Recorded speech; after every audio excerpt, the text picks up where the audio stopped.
Hello, everybody. What a awesome weekend. And thanks to the Fretboard Journal, Fretboard Summit, Old Town School of Folk Music for hosting this.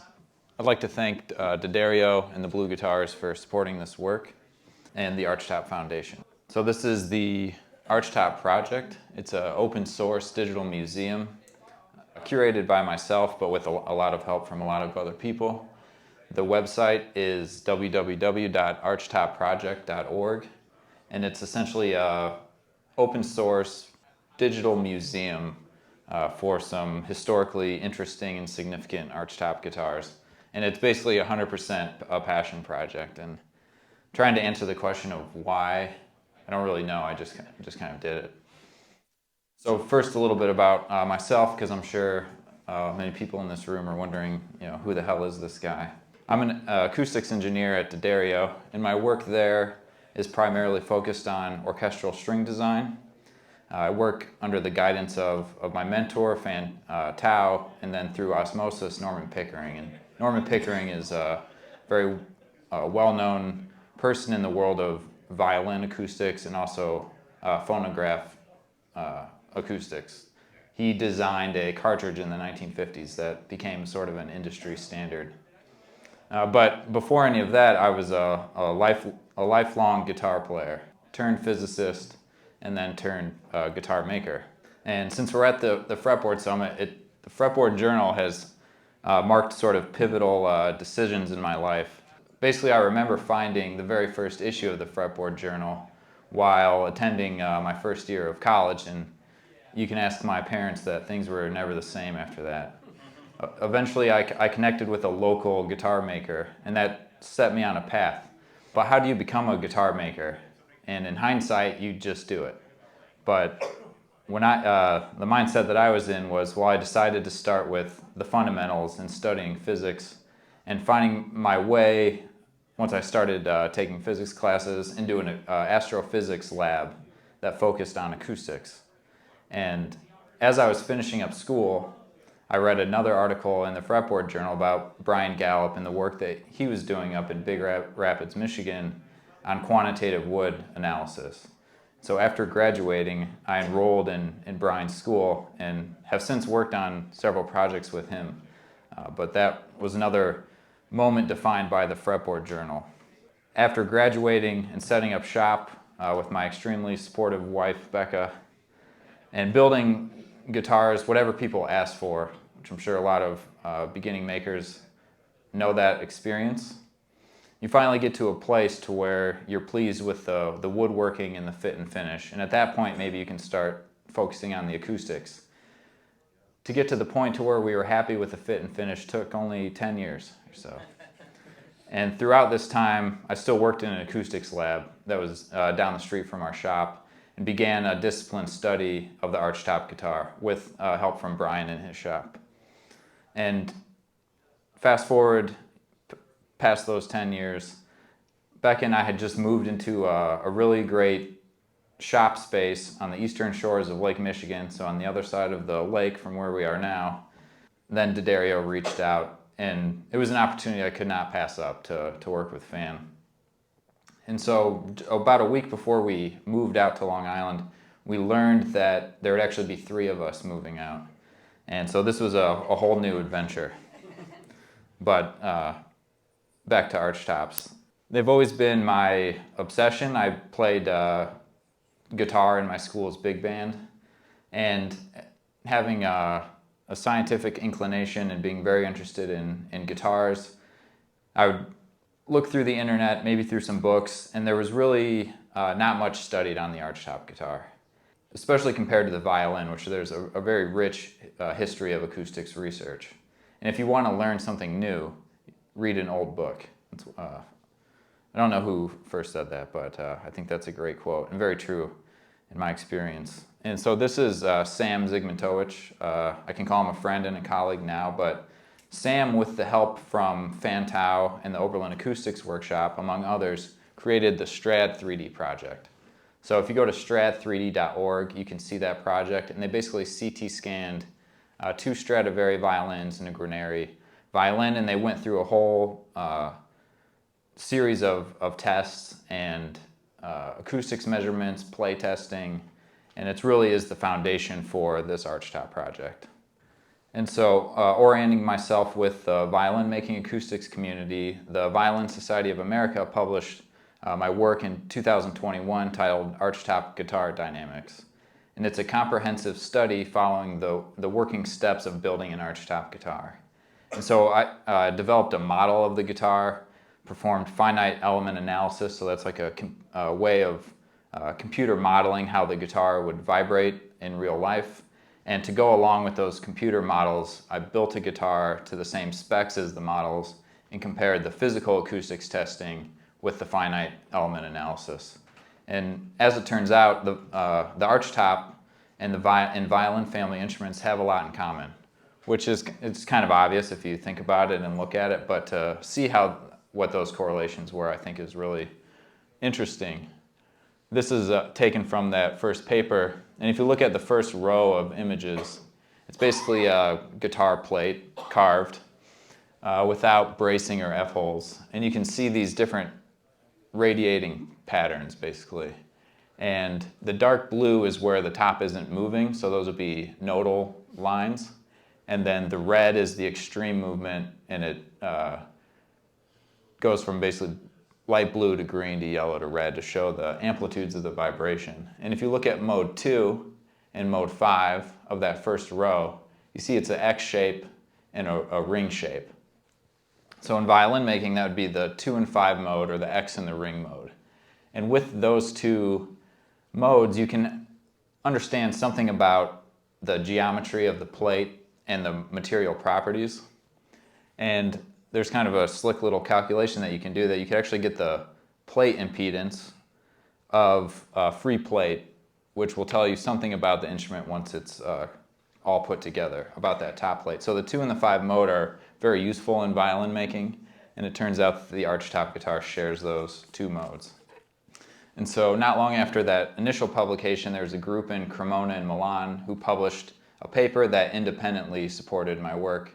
And so that's what you want to hear in the world of scientific publication. And so I've been working with that group ever since, and we have a new publication coming soon. So there's a bit of a research community now forming around the Archtop guitar, whereas before there wasn't anything. And so the Archtop project, following in the footprints of the Strat 3D project, consists of CT scanning, acoustic analysis, play testing, nice photos.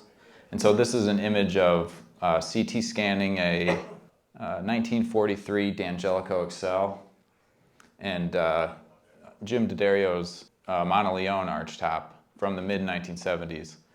There's a great story behind the Monteleone, but it's not my story to tell, so I'm not going to tell it. But CT scanning for me started back in 2016, where Brian and I actually CT scanned a car full of vintage Martin guitars and other vintage flat top guitars, and eventually that led into CT scanning the Archtop guitars. One interesting thing about CT scanning is you get a density measurement through CT scanning, but it's a relative density measurement to basically the place and time that you took that scan and the machine settings for that CT scanner. So it's a relative density measurement. And if you want to have something that's absolute, you need to do a few things, a few tricks to get a value that's actually usable. And I'm not going to go into that here, but just an interesting side note on CT scanning. So we were in New York. Being in New York, there's a lot of these Archtops around, the D'Angelicos and DeQuestos. And so we loaded up a car full of these guitars, drove it out to northern Indiana for the CT scanning, then up to Michigan for the laser scanning. And it was a bit of a whirlwind trip. And again, I asked myself, why did I do that? And I don't know, we just did it. And it was fun, but looking back, it's a lot of work. So this is a great representation of an analog to digital rendering of the Monteleone, showing CT scanning where you can see the internal bracing structure, and then the laser scan. And so you get a nice surface scan with the laser scan, but then you can see the the internal structures with the CT scanning. And it's if you put those things together, you get a lot of information that you can use to learn about these instruments. And really just looking at them, looking at the arch profiles is really interesting. And that's kind of what it all comes down to. To me, this was just interesting. These were things that I wanted to learn about. And so we set about trying to learn something about them. This is a CT scan of the 1943. It's basically a fly-through, and you can see the arching profile and the braces and the wood grain orientation. So you can see the end blocks. You can see how far off the head block is in some of the D'Angelico guitars, which is the character of these instruments. And they've held up so well for all these years that maybe it was done on purpose. But you can see it might be hard to see it from where you're sitting, but you can see the grain orientation. You can see the nice arch profiles. You see the dovetail. And now we're looking at T-bar in the neck, a not totally symmetrical neck carve, and the frets are kind of flashing as we head up the fretboard, down the neck, toward the peg head. You can see the imprint from the T-bar. You can see the tuners, and then the little, what would you call it, like a decorative detail on the D'Angelicos and some DeQuestos. And then in addition to the CT measurements, there was acoustics testing. And the acoustics testing that I like to do is, again, pulled from the violin maker's science book. And it's a bridge admittance, which is looking at how energy goes into the guitar at a certain point, and then acoustic radiation, which is a microphone placed near the guitar. The guitar is tapped on the bridge, typically at the low E string. The guitar spins 360 degrees, and then you get this near-field acoustic bubble at the plane of the bridge. And it's kind of in the bubble of where the player would be. And that's also part of the measurement. And so that's energy out. So we have a measurement for energy in, how efficient is the guitar at emitting acoustical energy. How does that energy then transform into outputted acoustic energy? And then the other measurement technique is modal analysis, which is a real measurement of how the different plates are vibrating. And so we'll take a look at that once we get into the website. Also for each guitar on the website, there are audio samples. And so this is my friend Hiroya Tsukamoto playing the 1943 D'Angelico. And so this is the website. So if you go to archtopproject.org, this is the homepage. You can explore the archive, and that takes you to this page where we have the guitars that are added. So right now there's 5 guitars. 4 of them have all the data uploaded. The Monoleone is next. On Thursday or Friday of this week, we put this awesome 1930 L5 on the archive. And I love L5 Archtops. They're my favorite. And so that was kind of the crown jewel of the collection, in my opinion. But the 1943 guitar right next to it, that XL, is a really fine instrument, really great sounding instrument. And so when we take that acoustic radiation measurement, it's a calibrated measurement. You have the input of the hammer tap, and then there's an FFT, or a fast Fourier transformation of that impulse signal, and that's what we're looking at here. And so the guitar has all these resonating shapes that we'll see in the next slide, and there's these peaks on the FFT, and each of those peaks is at a specific frequency, and at those frequencies the guitar is doing something. It's doing something at all the frequencies, but we're just looking at the tallest peaks because those are summing to have the most influence on the guitar's sound. We're looking at what's considered the signature modes that are really determined and dictated by the fact that it's a guitar-shaped thing that we're looking at. And so you're always going to have modes that are in relatively similar places. There's things that you can do, especially as an advanced maker, to sort of manipulate those modes. And there's a lot of work that's been done on that as it applies to guitar making, most notably from Brian's shop. This is how the guitar is behaving in our world. These measurements do not consider the ear. They don't consider the filtering that your brain does when you listen to music, or the averaging that it does. But this is what the guitar is doing in space. And so at each of those resonances, each of those mountain peaks, we have the 360-degree radiation pattern. So 0 degrees is at the bottom of that circle. That's the front of the instrument. And then you can see how each of those modes, each of those peaks resonates, and then what is the guitar doing at that frequency. And not just what is the top doing, but what is the top doing, what is the back doing, what is the tailpiece doing, because especially the D'Angelicos and Quesos have very active tailpieces that are actually mostly pulling from the energy, but there is actually a radiating mode with that tailpiece shape, which is pretty interesting. And then what is the neck doing from the top and then from the side. And so this is what you see for each of the guitars on the website. The red versus the blue is the phase relationship. So at a specific frequency, so let's take the bottom row. At 217 hertz, the entire guitar is vibrating in this way when it's free. This doesn't take into account that you hold the guitar on your leg, you hold the neck, but this is a free instrument.